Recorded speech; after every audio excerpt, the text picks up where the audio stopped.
Hello बच्चों। तो चलो आज जो हम पढ़ने वाले इलेक्ट्रोस्टैटिक्स ऑफ कंडक्टर पढ़ने वाले हैं। तो पहला पॉइंट है electric field inside a conductor zero.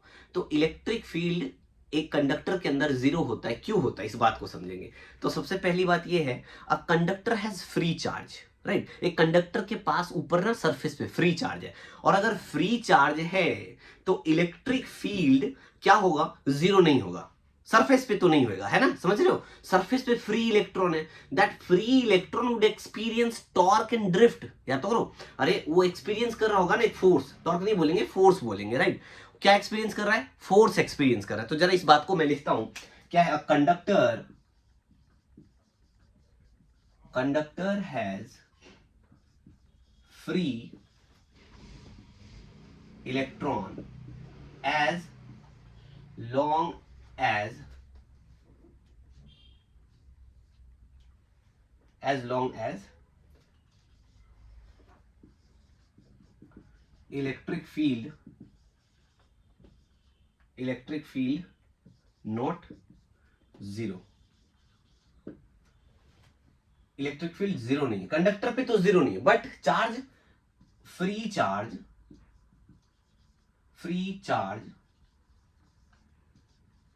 Experience क्या एक्सपीरियंस कर रहा है, force and drift in static situation. अगर मैं स्टैटिक सिचुएशन देखो, ऑन द सरफेस पे क्या हो रहा है ये तो हमें समझ में आ गया कि भाई सरफेस पे, कंडक्टर के सरफेस पे फ्री इलेक्ट्रॉन है। अरे ये सरफेस है ना, देखो ना, इसके ऊपर कोई लेयर है नहीं है, तो इस पे तो फ्री इलेक्ट्रॉन है ही है। इस पे अगर फ्री इलेक्ट्रॉन है तो इलेक्ट्रिक फील्ड जीरो नहीं है, इलेक्ट्रिक फील्ड जीरो नहीं होगा। अब देखो इन स्टैटिक सिचुएशन, मतलब इसके अंदर की बात कर रहे हैं, इनसाइड अ कंडक्टर ना, electric field zero inside a conductor. क्यों, अब इनसाइड में क्या है, जो चार्ज है ऑलरेडी बाइंडेड है, that can not experience force and drift. They are binded with some other particle ना, तो बाइंडेड है तो उसके अंदर जो है वो फोर्स एक्सपीरियंस नहीं कर रहा है। If the charge is not experience any type of force, तो उस केस में इनसाइड इट क्या होगा, हमें मालूम है कि इनसाइड इट क्या होगा। समझो जरा इस बात को, तो इस बात को समझना जरा। मैंने ये तो लिख दिया, समझ में आ गया आपको। एक कंडक्टर के सरफेस पे फ्री इलेक्ट्रॉन है that experience a force and drift, तो वो उसके पास तो इलेक्ट्रिक फील्ड है। But whenever we are talking about in the static situation inside the conductor, तो उसके पास तो इनसाइड में कंडक्टर के फील्ड तो होगा नहीं, that not experience any type of force, वो तो फोर्स एक्सपीरियंस कर ही नहीं रहा, तो फील्ड नहीं होगा। तो inside it electric field is zero. ठीक है बच्चे, ये लाइन जरूर लिखना, बहुत इंपॉर्टेंट लाइन है। अगर आपको कभी ऐसा पूछा जाता है तो रीजन के साथ ऐसा ही लिखना है। ठीक है, लिख लिया, छाप लिया, नेक्स्ट क्वेश्चन की तरफ बढ़े। नेक्स्ट टॉपिक समझना, इसी का दूसरा जो टॉपिक आएगा वो ये आएगा कि आपको मालूम है electric field on the conductor is normal always. क्या होगा, इलेक्ट्रिक फील्ड जो कंडक्टर के सरफेस के लिए होगा ना, always normal to the surface होगा, always normal to the surface होगा। तो सेकंड पॉइंट भी लिख देता हूं, फिर आप लोग समझना। सेकंड पॉइंट समझो जरा, नेक्स्ट पॉइंट लिख रहा हूं, eight the surface of a charge conductor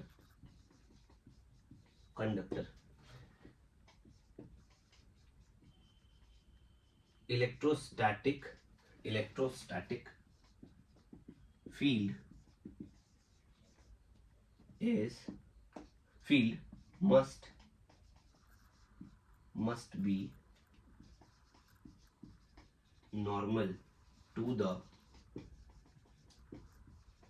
surface, normal to the surface at every point,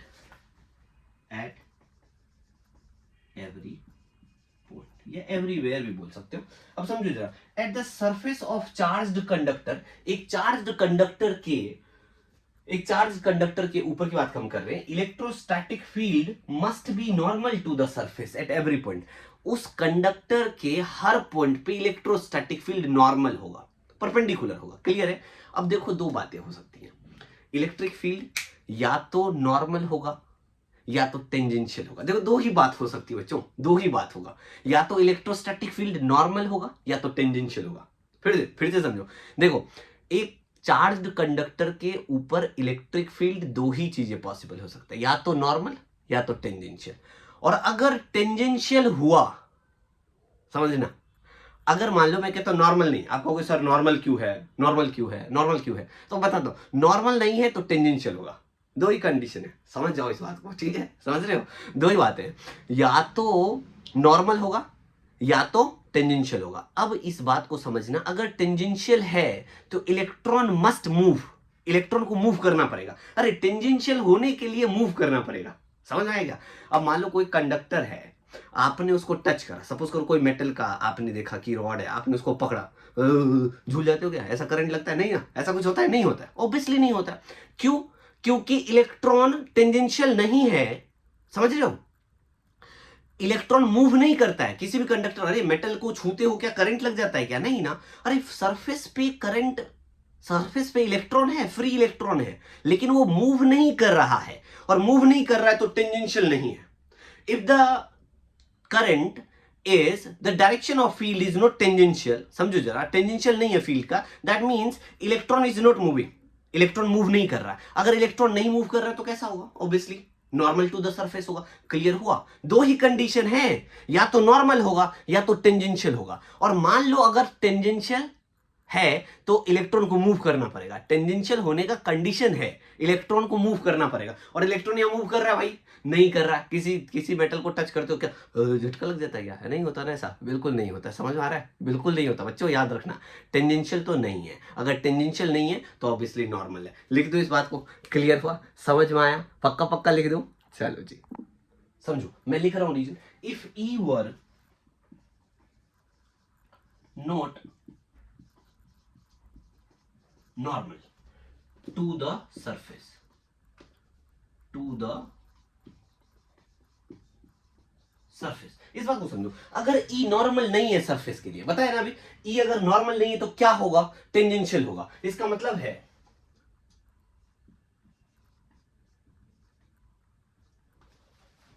electric field, या इट वुड हैव, ऐसा लिख लो, बार बार इलेक्ट्रिक फील्ड क्या लिखोगे, it would have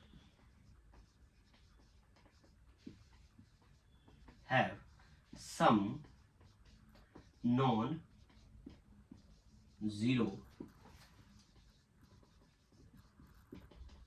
component along the surface, along the surface, clear हुआ, along the surface। तो that means electron should in motion, है ना, electron को मोशन में रखना पड़ेगा। इतनी बात क्लियर है, नीचे नहीं दिख रहा होगा, नीचे दिख रहा है क्या, थोड़ा दिक्कत आ रही है क्या, नहीं, ठीक है, लिख लो इतनी बात, लिख लिया बच्चों इतनी बात। तो मैंने क्या लिखा, E अगर नॉर्मल नहीं है तो ऑब्वियसली टेंजेंशियल होगा, टेंजेंशियल होगा तो इसको फोर्स, चार्ज क्या करेगा, एक्सपीरियंस करेगा फोर्स, एंड मूव करेगा। मूव करेगा तो ऑब्वियस सी बात है कि आपको झटके लगेंगे, आप किसी भी कंडक्टर को पकड़ते हो तो झटका लगेगा, बट ऐसा नहीं होता है ना, समझ में आ रहा है। अगर एक कंडक्टर लिया है, जब तक किसी सोर्स से नहीं कनेक्ट है, तो क्या उसमें से हमें लगता है क्या झटका, ऐसा कुछ होता है, नहीं होता है। तो इस बात को याद रखना है। तो मैंने लिख दिया यहाँ पे ये बातें, क्या लिखा है, तो आपको मालूम है, it would have some non zero component along the surface, free charges on the surface of conductor would have experience force and move. But ऐसा तो नहीं होता। In the static situation the electric field is always normal to the surface. लिख सकता हूं, इतनी बातें लिख लिया, इसको इरेज कर दूं, सेकंड पॉइंट का इधर लिखूं क्या, फर्स्ट पॉइंट इरेज करता हूं मैं, फिर आगे की कहानी जरा समझना, ठीक है। ये इरेज कर देता हूं, तो क्या लिखना है, इन द स्टैटिक सिचुएशन, आगे इन the static situation, static situation में क्या होगा बच्चे, एक मिनट बस चाहूंगा मैं, अरे यार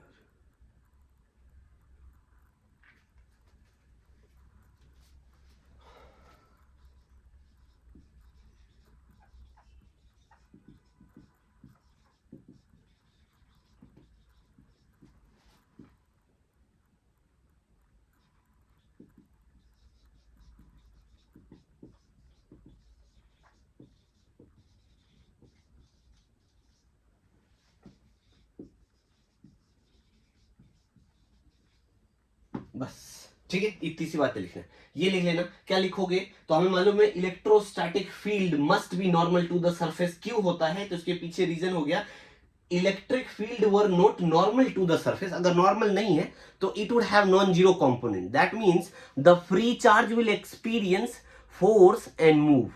बट ऐसा मूव तो करता नहीं है। तो आपको मालूम अगर मूव नहीं कर रहा है तो in static situation electric field must be normal to the surface. ठीक है, क्लियर है? इरेज करो, नेक्स्ट पॉइंट लिखे। क्लियर है बच्चों? पक्का पक्का समझ में आ गया? लिख लो।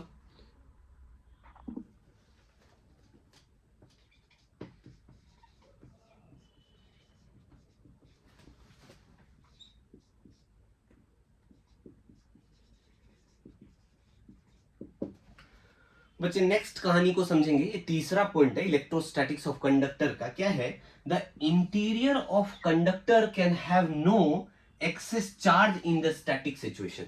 एक कंडक्टर के इनसाइड एक्स्ट्रा इलेक्ट्रॉन नहीं हो सकता है। समझना इस बात को। अगर मैंने एक न्यूट्रल कंडक्टर लिया तो ऑब्वियसली नंबर ऑफ इलेक्ट्रॉन जितना होगा उतना ही नंबर ऑफ प्रोटॉन है। यस और नो? अरे एक न्यूट्रल कंडक्टर का क्या मतलब है? नंबर ऑफ इलेक्ट्रॉन बराबर में नंबर ऑफ प्रोटॉन। यस और नो? अच्छा एक बात बताओ, अगर मैंने if conductor is charged, suppose करो मैंने कंडक्टर को चार्ज किया तो इलेक्ट्रॉन उस पे जो है क्या हो रहा होगा? मान लो या तो इलेक्ट्रॉन आएगा या तो इलेक्ट्रॉन जाएगा। मान लो कि इलेक्ट्रॉन आ रहा है उस पे, तो इलेक्ट्रॉन आएगा। सपोज करो इसको ऐसे, इस situation let us consider one classroom. Classroom is already filled with lot of students. जितने सीटें उतने बच्चे भरे हुए हैं, जितना सीट है उतना बच्चा है। अब एक्स्ट्रा कोई बच्चा आया क्लास में, एक बात बताओ, उसको बैठने की जगह होगी? नहीं ना, ऑलरेडी क्लास भरा हुआ है। तो गेट पे ही खड़ा रहेगा, अंदर आ सकता है क्या? अरे अंदर जगह ही नहीं है ना, नहीं आएगा ना। इसी तरह कंडक्टर के ऊपर आप ये मानो जितना नंबर ऑफ इलेक्ट्रॉन है उतना नंबर ऑफ प्रोटॉन है। आपने चलो उसको चार्ज कर भी दिया, आपने बोला चलो चार्ज करते हैं, उस पे नंबर ऑफ इलेक्ट्रॉन लेके आते हैं। आप लेके आओगे तो वो इलेक्ट्रॉन तो सरफेस पे ही रहेगा। अरे क्लासरूम के बाहर ही तो रहेंगे वो बच्चे, अंदर एंटर नहीं कर सकते ना, तो सरफेस पे ही तो चार्ज रहेगा। अंदर आएगा क्या? Inside it zero, there is no excess charge inside it. Clear है? वही बातें मैंने यहां पे लिखा है, देख लो किधर क्या। A neutral conductor has equal amount of positive and negative charge. बच्चे ये पॉजिटिव को प्लस वी लिखा मैंने, नेगेटिव को माइनस वी। ऑब्वियसली आप लोगों को मालूम होगा, छोटी छोटी बातें। Charge in every small volume और सरफेस एलिमेंट। सरफेस एलिमेंट पे ऐसा रहेगा। अब एक बात बताओ, when the conductor is charge the excess charge can reside only on the surface in the static situation. वो रिसाइड किसको कर पाएगा? ऊपर वाले को ही, अंदर नहीं जा सकता, उसके अंदर ऑलरेडी फील्ड है। यस और नो? क्लियर हुआ? हाँ बोलो बच्चों। नहीं समझ में आया? अरे गाली तो नहीं दे रहे हो? लिख लो जल्दी से, आगे की कहानी करते हैं। फिर लिख लिया? नेक्स्ट कहानी करें? समझ में आया क्या? पक्का आ गया? ठीक है, लिख लो, जल्दी लिखो। ठीक है, नेक्स्ट पॉइंट समझते हैं बच्चों। Electrostatic potential is constant through out the volume of conductor and has same value on its surface. तो इस बात को समझो, इलेक्ट्रोस्टैटिक पोटेंशियल जो है कांस्टेंट रहता है through out the volume of a conductor. क्यों रहता है? एक बात बताओ, इनसाइड इट इलेक्ट्रिक फील्ड तो जीरो है, मतलब टेंजेंशियल कंपोनेंट होगा नहीं, तो ऑब्वियसली फोर्स एक्सपीरियंस हो नहीं रहा। अगर फोर्स एक्सपीरियंस नहीं हो रहा तो मैंने वही चीज लिखा, since electric field is zero inside the conductor has no tangential component on the surface. Surface पे टेंजेंशियल कंपोनेंट नहीं है, that means no work is done to moving a test charge from one point to another point. एक point से दूसरे point में जाने में क्या होगा? वर्क डन तो होगा नहीं। अरे एक्स्ट्रा पोटेंशियल है नहीं ना, तो there is no potential on the surface, या पोटेंशियल डिफरेंस क्या लिखेंगे? तो there is no potential difference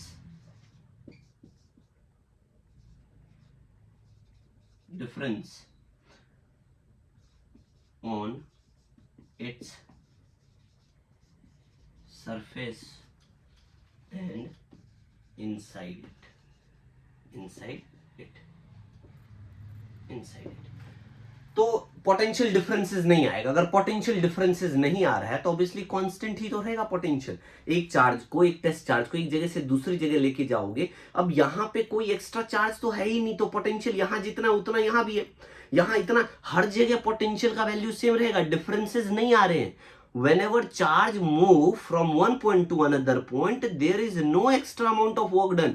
सोचो ना, वर्क डन हो ही नहीं रहा, क्यों? पोटेंशियल डिफरेंसेस नहीं आएगा। वर्क डन का फॉर्मूला क्या था? पोटेंशियल इनटू में चार्ज ना, तो पोटेंशियल डिफरेंसेस ही नहीं आएगा। तो आपको मालूम है फिर potential through out the volume of the conductor is constant, तो ऑलवेज कांस्टेंट रहेगा। मैंने रीजन लिख दिया, लिख लो इतनी बातें। क्लियर है बच्चों? समझ में आ गया? पक्का पक्का समझ में आ गया? नेक्स्ट पॉइंट जाने, चलो जी इसको इरेज करता हूं, नेक्स्ट पॉइंट को समझते हैं। एक होता है इलेक्ट्रोस्टैटिक शील्डिंग। क्या होता है बच्चों? Electrostatic shielding. इलेक्ट्रोस्टैटिक शील्डिंग में हम क्या करते हैं, ये एक ऐसी फिनोमिना होती है जिसमें हम electric field inside a cavity zero करते हैं। मतलब हम एक लेयर डिपॉजिट कर देते, इंसुलेशन कर देते, केस बना देते, एक लेयर डिपॉजिट करके उस कंडक्टर के इनसाइड जो इलेक्ट्रिक फील्ड होगा उसको जीरो कर देते। इस फिनोमिना को हम क्या कहते हैं? इलेक्ट्रोस्टैटिक शील्डिंग कहते हैं। क्लियर हुआ? समझ में आया? तो इलेक्ट्रोस्टैटिक शील्डिंग लिखो नेक्स्ट। तो इलेक्ट्रोस्टैटिक शील्डिंग में a conductor with a cavity with no charge inside the cavity. Charge inside the cavity नहीं है तो एक रिमार्केबल रिजल्ट मिल जाएगा हमें। क्या मिलेगा? A remarkable result that electric field inside the cavity is zero. इस बात को याद रखना, electric field inside the cavity is zero, inside it zero. Clear है बच्चों? चलो जी, अब समझते हैं क्या बोला मैंने। Electric field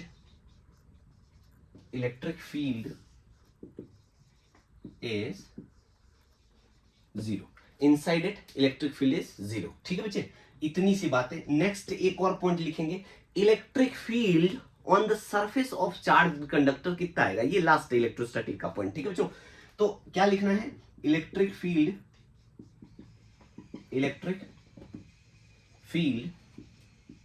on the charge surface.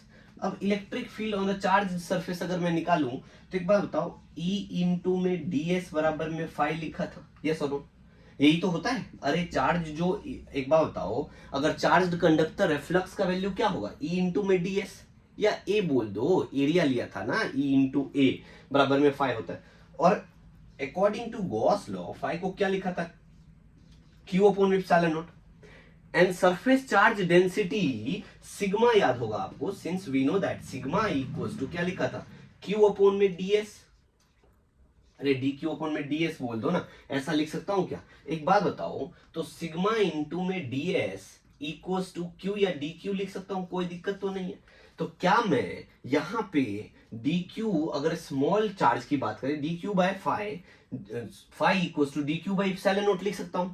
तो दोनों को कंपेयर कर लो, दोनों इक्वेशन को। E इंटू में ds बराबर में dq अपॉन एप्सिलॉन नॉट लिख सकता हूं, यस और नो? अब हमें निकालना क्या है? इलेक्ट्रिक फील्ड निकालना है। अरे बच्चे इलेक्ट्रिक फील्ड ही तो निकालना है। E को रहने दो, ds को नीचे लेके चले जाओ, यहां मल्टीप्लाई में इधर जाएगा तो डिवीजन में जाएगा ना, तो डिवीजन में लेके जाओगे तो E equals to dq upon में एप्सिलॉन नॉट ds लिख सकता हूं, यस और नो?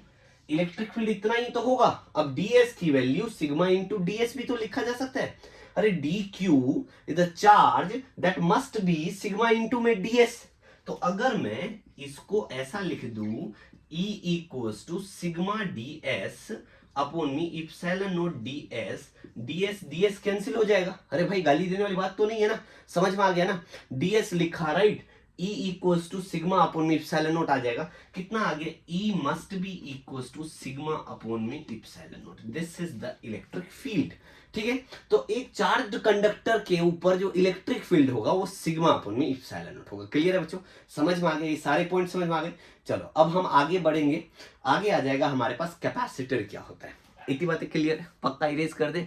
ठीक है, इरेज करते हैं। अब जानते हैं थोड़ा कैपेसिटेंस के बारे में। कैपेसिटर क्या होता है? देखो, कैपेसिटर इज अ डिवाइस, एक डिवाइस है जो चार्ज को स्टोर करके रखता है। इतनी सी बातें बोलना सही रहेगा। अच्छा, दूसरा एक और डेफिनेशन बताता हूं। कैपेसिटर एक ऐसा डिवाइस है ना जो यूज होता है किसी भी इलेक्ट्रिकल अप्लायंसेस को ऑपरेट करने के लिए, बट नॉर्मल इलेक्ट्रिकल अप्लायंसेस के लिए नहीं। आप बोलोगे सर कंप्यूटर हर चीज के लिए हम करेंगे क्या? जो बच्चे जिसमें एक एक्स्ट्रा अमाउंट ऑफ चार्ज चाहिए ना, उसको पुश करने के लिए, उसको स्टार्ट करने के लिए एक एक्स्ट्रा अमाउंट ऑफ एनर्जी की आवश्यकता होगी, उन सब को, जितने भी अप्लायंसेस होंगे इलेक्ट्रिकल अप्लायंसेस, उन सब को स्टार्ट करने के लिए एक एक्स्ट्रा एनर्जी की आवश्यकता होती है जो हम कैपेसिटर से प्रोवाइड कराते हैं। मेन सप्लाई से कुछ एनर्जी आ रहा होगा, ठीक है, कुछ आ रहा है करंट, अब कुछ और चाहिए उसको स्टार्टिंग में। समझ में आया क्या? मान लो बहुत जिएंट सा पत्थर पड़ा हुआ है, आपने धक्का लगाया, धक्का नहीं लग रहा, लेकिन एक बार वो धक्का लग जाए ना, अपने आप वो गिरना शुरू हो जाएगा, ऐसा कुछ। तो उसको स्टार्ट करने के लिए 2-4 व्यक्ति का एनर्जी चाहिए। वैसा ही कैपेसिटर करता है काम। समझ में आए? Capacitor is a device which required to start heavy electrical appliances, ऐसा भी बोल सकते हो आप। क्लियर है ये बातें? समझ में आया? एक बारी और रिपीट करूं, मैंने बोला capacitor is a device which stores electrical energy, ठीक है, इतनी बात क्लियर है, ठीक है, स्टोर करता है इलेक्ट्रिकल एनर्जी को, पहला डेफिनेशन। और capacitor is a device which use to start heavy electrical appliances which requires more current. Clear है, समझ में आ गया, पक्का, लड़ाई करने वाली बात नहीं है ना, लड़ोगे तो नहीं, इतनी बातें क्लियर हैं, आगे बढ़ जाए। चलो नया हेडिंग लगाओ, कैपेसिटर, कैपेसिटर एंड कैपेसिटेंस, ठीक है बच्चों, इरेज कर दूं, पक्का पक्का। चलो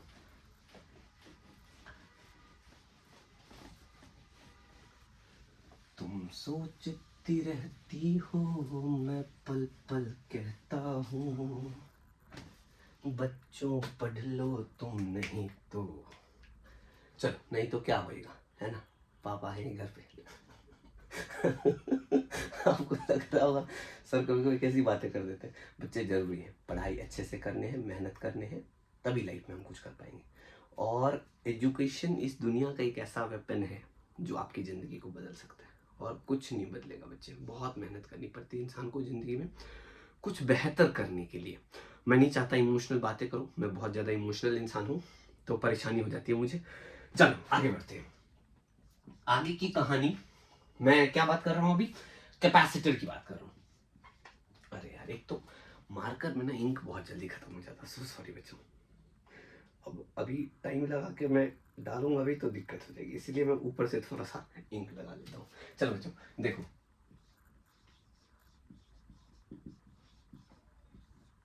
capacitor it is electrical device which use to start.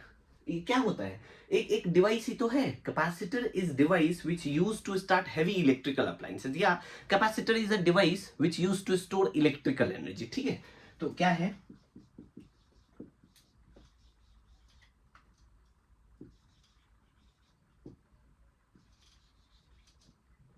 is used to store electric energy। और क्या लिख सकते हो, it is a device use, it is a device use to store electrical energy, और it will help to start heavy electric appliance। Clear बच्चों, ये बातें clear है, इतनी सी बातें। कैपेसिटर जो होता है ना, कैपेसिटर का सबसे इंपॉर्टेंट चीज क्या है, इस बात को याद रखना हमें। कैपेसिटर एक हैवी अप्लायंस को स्टार्ट करने के लिए यूज होता है। अच्छा, कैपेसिटेंस ऑफ कैपेसिटर जो होता है, अगर मैं कैपेसिटेंस ऑफ अ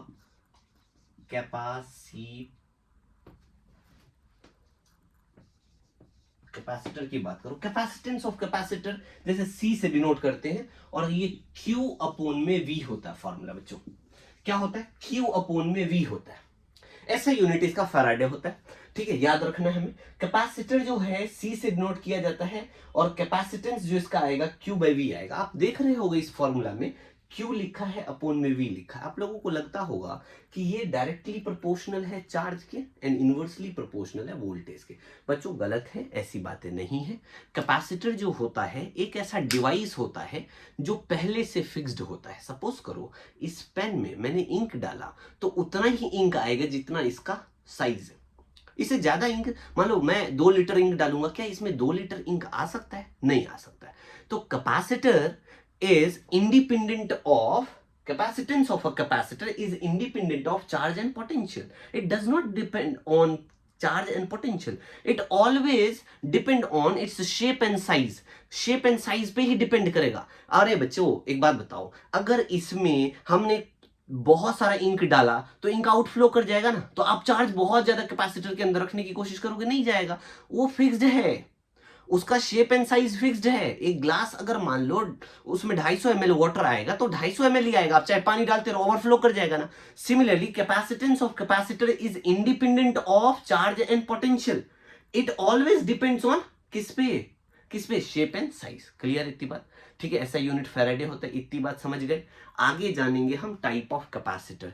देखो बहुत सारे टाइप के कैपेसिटर है, लाइक 3 कैपेसिटर के बारे में हम बात करने वाले हैं। आपके सिलेबस में एक ही है पैरेलल प्लेट कैपेसिटर, बट हम पैरेलल प्लेट कैपेसिटर भी जानेंगे। दूसरा कैपेसिटर है आपके पास एक सिलिंड्रिकल कैपेसिटर के बारे में भी बात करेंगे, और एक और कैपेसिटर है बच्चे जिसको हम कहते हैं स्फेरिकल कैपेसिटर।